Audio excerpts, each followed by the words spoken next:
the day after a national public holiday, and I do hope that you are well rested and ready to give the rest of this week your all. My name is Aina Raiza Koyo alongside Diana Master, and today we will be entertaining you, informing you, and educating you with some very bizarre, funny, and everything in between type of stories. How are you doing? I'm doing well. How are you doing? I am fantastic. I cannot complain. Yeah.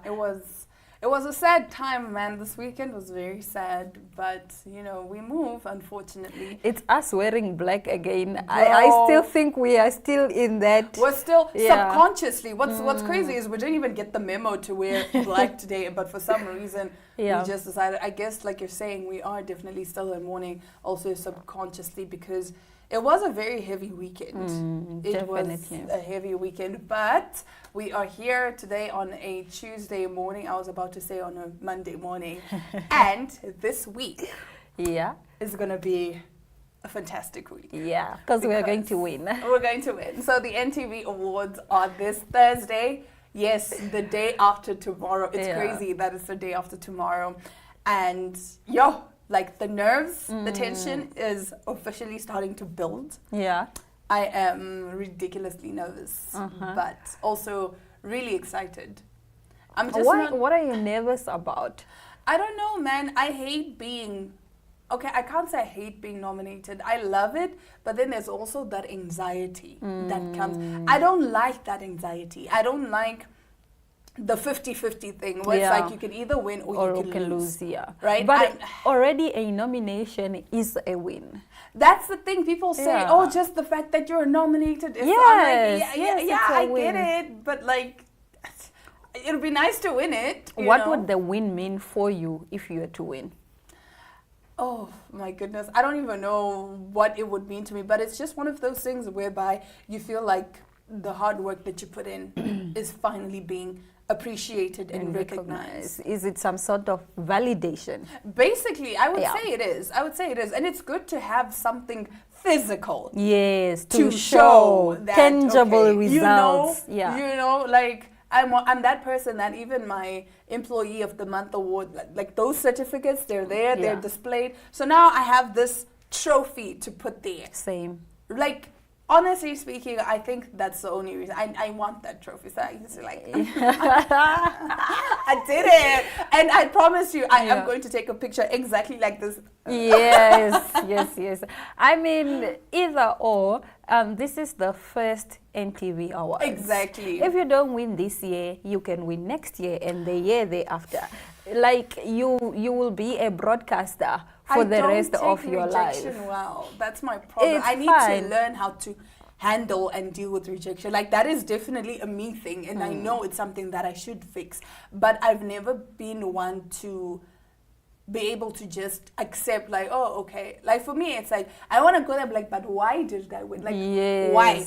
Like, I need you to give me what scope, what criteria were you using? And those are valid reasons. I think it's just only human that whenever you are rejected, you ask for reasons so that you can do better, so that you can improve. I think those are valid reasons, and you shouldn't feel that, oh, if I don't win, I'll just leave. No, ask why, so that you can improve and so that next time you can win. And I actually just wanted to ask you, now that we're talking about this, you've entered Miss Namibia.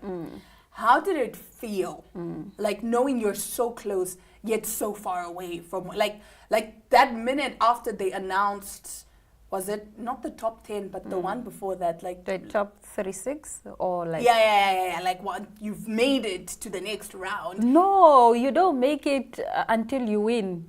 No, but I'm just saying, like, out of hundreds of applicants, and now they're like basically pruning everything. Like, they're like, okay, now we need the top 36, and then from the top 36 we need the... How did that feel, knowing you were so close to winning? but also so far. It doesn't feel anything. For me, I didn't feel anything. I was just in a competition, and I was cognizant of the fact that competitions have stages. In stages, you will fall out and you will progress. And you're just fine. And I was just fine. You see, I need that mentality. I need your mentality. You need to write a book so that I can read this book. No, I mean, it's just life. I keep telling you that in life, good and bad things happen to both good and bad people. It's the order of life. You blame my dad. accept to rejoice and you expect to lose. not rejoice. I blame my father. Let me tell you why. My father always made sure I had what I wanted when I wanted it. Yeah. So now that I'm an adult, and now there's things like competitions and things like awards and whatever, I cannot deal with that rejection. If I want something, I need to have it. But you know what? It works for manifestation. So if I want something, I will definitely have it. But we will now be taking a quick ad break. And when we come back, we talk about some of our top stories.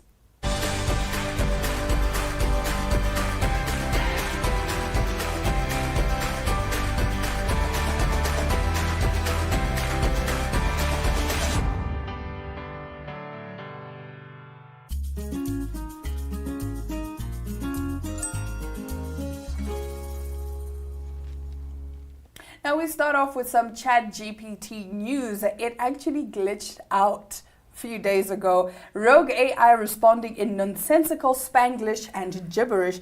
Many feared this day would come, and now it seems ChatGPT has gone rogue. Not in a taking over the world sense, but it has started spouting complete gibberish and even seemed to imply it was in the room with worried users. The issues emerged in the past few hours, and its creator OpenAI is aware of the problem but has not shared what it is. After one user asked the artificial intelligence model about which jazz albums to listen to on vinyl, after offering some suggestions, ChatGPT descended into repeating happy listening, followed by the musical notes emoji over and over. After it was asked whether it has just gone mad, ChatGPT apologized, blaming a technical hiccup.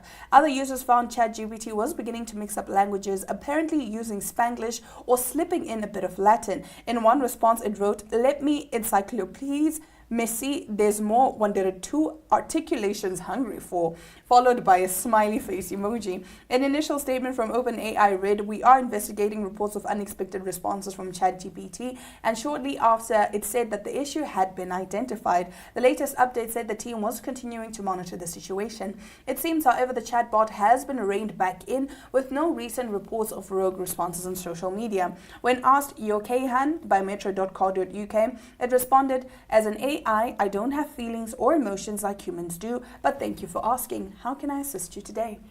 You know what? This is so scary because I was just using ChatGPT over the weekend, but I didn't even know that it can glitch. Oh, it was glitching.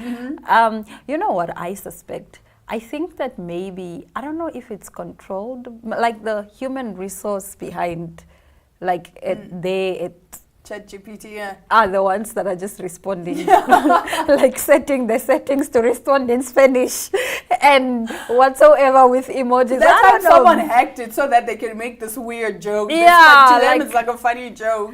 That's what I suspect. I don't know. For a while before I was aware of AI and whatnot, I genuinely thought, like with Siri, I thought there was someone that just sat there and was waiting to respond to you. Like there was a person who set a sign to every phone. So like behind your phone, your Siri is me. And I remember there was an ad that was Amazon for Alexa.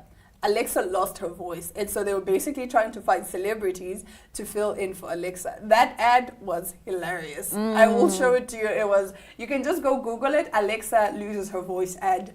One of the most brilliant masterpieces I've seen to date. All right, let's move over to some not so brilliant news, I guess, for this bride. Entitled "Bride See This" as only 7 people RSVP to her extortionate destination wedding. A bride has been put firmly in her place after taking to the internet to complain about her wedding guest. Sarah shared a post online explaining that she had invited 141 people to her destination wedding, but received a very low number of RSVP RSVPs back. She went online to explain the situation and hit out at friends and family for choosing not to attend her wedding. But her post ended up being reshared on Facebook with thousands of people admitting they were appalled by her rant.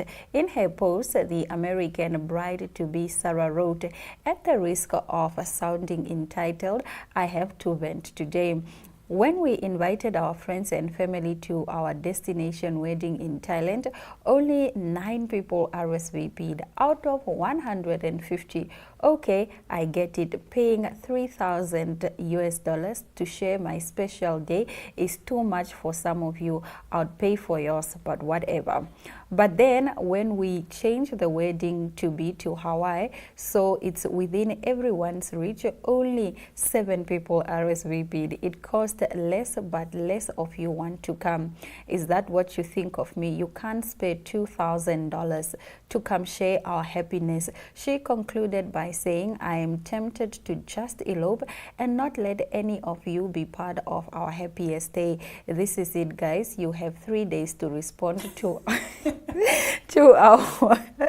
to our wedding, or we are deleting you off Facebook.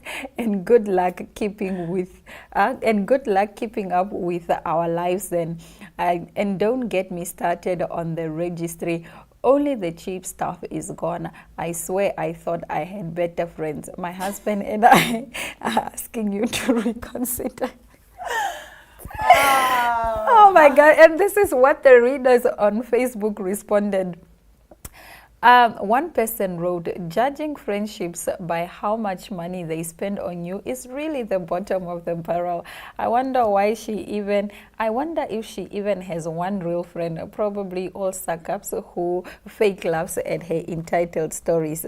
The second one said, "Does she not understand people have jobs, kids, or just simply don't want to spend thousands on someone else's wedding?" And a third admitted, "If I was her, I would save her a job and unfriend her myself." It comes after one bride angrily cancelled her wedding. First of all, this is you, because you want a destination wedding. No, I see this as something you are going to experience. No, with my destination wedding, right? All you have to do is pay for your flight ticket. Accommodation, everything else, food, everything is sorted. How much is the flight ticket? 25,000. It depends. 25,000. But then hear me out. Okay, so how I plan my destination wedding is, in a way, and I've been explaining this. Think of it as a holiday for you. So I'm not going to tell you 2 months before and say, "Aina, my wedding is in, for argument's sake, it's in Paris, and flight tickets are 25,000. I'm going to tell you a year before, so that you already start saving up for the flight ticket. And then when you come, you use that as sort of like, you can double it as a vacation for yourself. So even from the minute that people arrive that weekend, there's a whole itinerary planned for the weekend. We're going to have a tour of the country or wherever it is that we're going to be staying, the city. I'm so excited. But that's the plan, right? I am not going to say contribute 2,000 just so that you can. No. Again, I always say, if the money is not there, stop forcing situations. Stop forcing people. I can't expect you to pay $2,000 as a bridesmaid. Yeah. Because you don't even spend $2,000 for yourself. Right. So it's very selfish for me to expect that from you. And I've always said, with my bridesmaids, I'll tell you, listen, this is what we're wearing, this is what we're doing. You just need to be there. Do you think she's entitled, though, very much, to feel sad that her friends don't want and family don't want to come support her in Hawaii? Yeah. It's very entitled, because I mean, like I'm saying, guys, with this economy, no, but I think she also didn't just tell them now, like 2 days ago, that listen, the wedding is in Thailand, and later on the wedding is in Hawaii. I'm sure she had communicated before. I also have some sympathy for where she's coming from, because why do you not want to come and celebrate with me? No. Because the fans. All of you don't have funds. It seems. But again, it goes back to what I was saying, right? Like, how you approach the situation. Because if you invite me to your wedding in Thailand, I'm going to go because I want to see what Thailand looks like. I'm going to use that as an opportunity to have an extra holiday for myself. So I'll even not splurge for the next 2 years because I know, okay, I'm saving up for Aina's wedding and I need to travel. And then when I get to Thailand, for the week after the wedding is over, I'm going to stay and I'm going to enjoy myself in Thailand. Moral of the story, have your wedding at home. If you don't have money, stop forcing situations. At home or Like she said, elope. Elope. She wanted to elope. Just elope, girl. Save yourself the disappointment. Yeah. My mom always says to me, 0 expectations, 0 disappointment. Definitely. It is what it is. Now, another example, rather. Well, I wouldn't say it's another example, but you've heard the phrase, if he wanted to, he would. Yes. You've heard, right? Okay. So a rapper's elaborate virtual marriage proposal shocks bride because he wasn't even there. Securing her heart under lock and key, a lovebird, jailbird, put all 3 men to shame by popping the question to his now fiancée via FaceTime in a lavish display made complete with ornate floral arrangements, fireworks, and a violinist. And to think some people didn't even get a belated Happy Valentine's Day text this year. Turned this mother effing engagement from behind the wall, bragged Agidi Kinyana Jones, better known as San Francisco rapper Yatta, in trending YouTube footage of his remote proposal to his bride-to-be, known online as Belly Bell, on February 12th. Bell said yes to an incarcerated Jones who's serving a 12-year sentence in connection to a 2016 murder, and shared visuals of the elaborate big ask to a jaw-slacked audience of more than 2.6 million TikTok viewers. The Lux waterfront layout, designed by Blooming Events curators of Orange County, California, featured large marquee letters reading "Marry Me." Alongside the romantic request was a white heart-shaped flower arch, spark boxes, and a petal-drenched aisle lined with long-stem white roses. Jones asked for Bell's hand in marriage from an iPad that was propped up on a music stand. After agreeing to be the lawbreaker's lawfully wedded wife, the blonde's mother placed a radiant cut rock from Jones on her ring finger. Not from jail. The reddest green flag ever. Why are you saying yes to a man in jail For murder. who is proposing via FaceTime? For murder. Not just in jail for he's in jail for murder. For murder. And you're still like, yes, this was her response. To do life with you is the biggest gift within itself. What? Big purr. If he wanted to, He would. My man organized a whole elaborate proposal from behind bars. Can we give this man credit though? Because the setup, cute. Cute, very 100. Like, 10 out of 10. if Minus he nothing. wanted to, ladies, stop settling. Stop settling. Don't settle. If this man could pull off an elaborate proposal from behind bars, from prison, he made the calls, got the ring, everything. Wow. And then your man that's just there with you is there like, no. Your baby, man who's free. Your man who's free, who's not incarcerated. No, man. No. If you wanted to, he would. Let this be your sign that if he wanted to, he would. Let this be a sign to not settle. Is he in jail? Yeah, but Can he make it happen? he did. And yeah, now my girl has a huge rock on her finger. Yeah, so ladies, stop settling, okay? If you wanted to, he would. But that does bring us to the end of our top stories. We did have quite a blast chatting away. Now, after the break, we get into our guest segment. Stay tuned.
All right, with us in studio today is another Expo exhibitor. I'm joined by Helga, who is the Head of Sales and Marketing at APS. How are you doing today? I'm very well, thank you, Diana. And I'm great. Thank you so much for joining us. Of course, you. We are talking about you guys exhibiting at the Tourism Expo this year. Yes, that's right.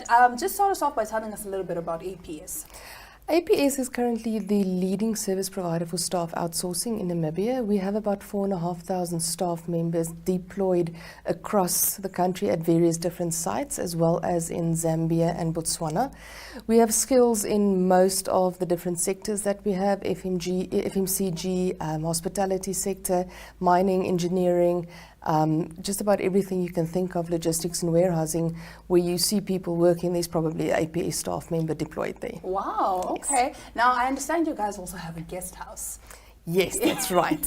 Part of the outsourcing is that in the hospitality industry, we cater for various functions and events, and we saw a need for staff to be trained before they are deployed to these different functions. So we started a guest house to offer on-the-job training as well as internships to people wanting to go into the hospitality industry.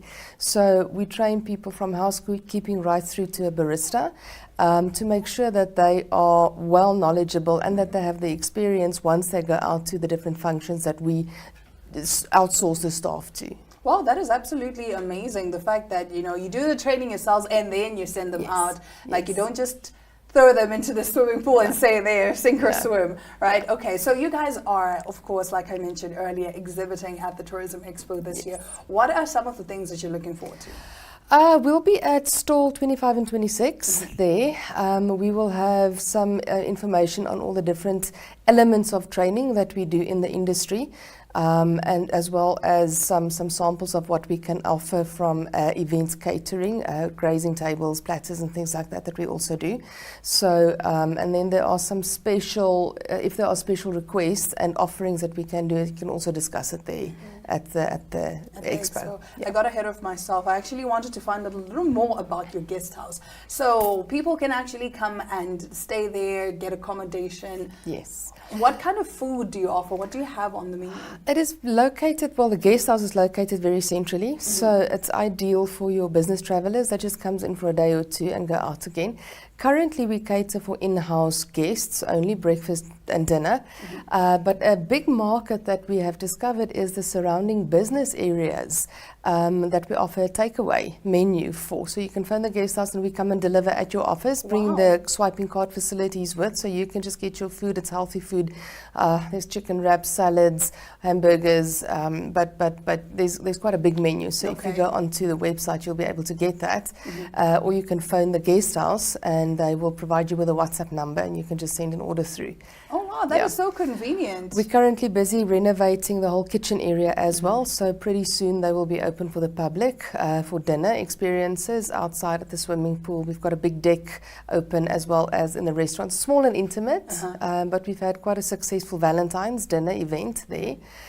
So they are opening up for more events like that. Well, I'll definitely be looking forward to coming and, of course, just staying over for the night at your guest house. But then, of course, also I'm excited to see what you will have on offer at the Tourism Expo 2024.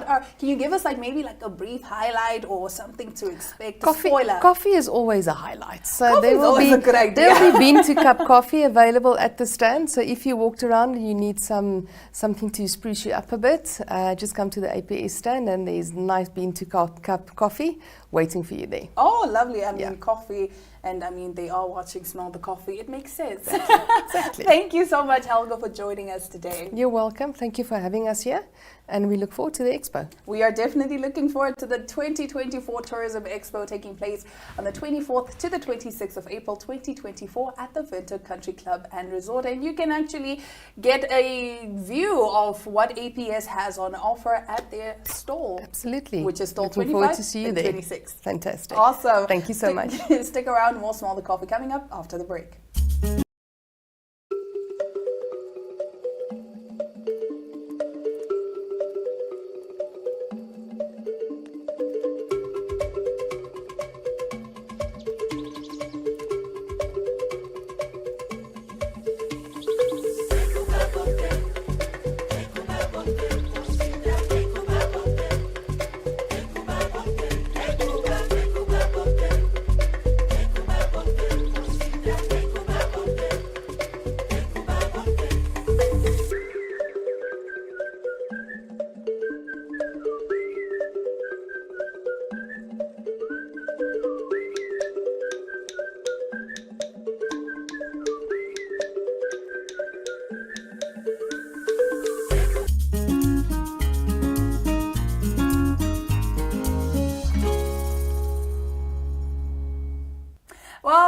all's well that ends well. This was another fantastic, fun-filled episode of Smell the Coffee. We do hope you enjoyed it as much as we did, and we know you'd love to still have us on your screens entertaining you, because I mean, come on, we're such a vibe.